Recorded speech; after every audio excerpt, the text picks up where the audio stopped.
Moving to Asia now, where Beijing could be left smarting after Taiwan agreed to let China's bête noire, the Dalai Lama, visit. The Tibetan spiritual leader is set to visit the island as part of a sympathy meet to bring comfort to the thousands of people who recently lost loved ones, as well as possessions when Typhoon Morakot ploughed through the island. To find out more, let's go straight to our correspondent Henry Morton, who joins us on the line from Beijing. Henry, this is something of a surprise then, to allow the Dalai Lama into China, just as into Taiwan, just as Taiwan is trying to ease tensions with China.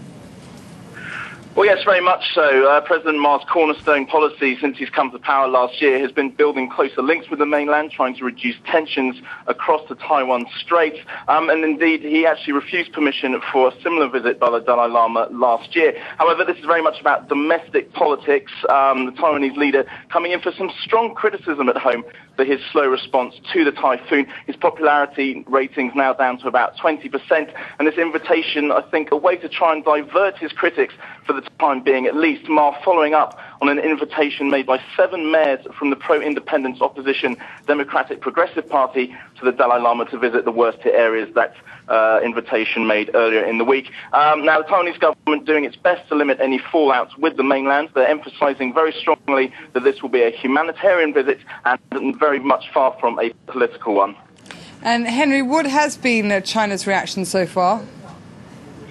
Well, no official response as yet, although Beijing usually strongly condemns any government that welcomes the Dalai Lama. Beijing, though, expected to temper its criticism in this particular case. The government here knows that any strong condemnation of the visit would play in the hands of opponents of President Ma, who has sought, as I said earlier, to ease the tensions across the Taiwan Strait. Ties between the two sides greatly improved in the last year. Much needed economic cooperation has been going on between the mainland and Taiwan, as well as the tensions, as I say, being calmed as well. So I think we'll probably see some kind of criticism from the government here, but a much more tempered one than we've seen in recent visits made by the Dalai Lama.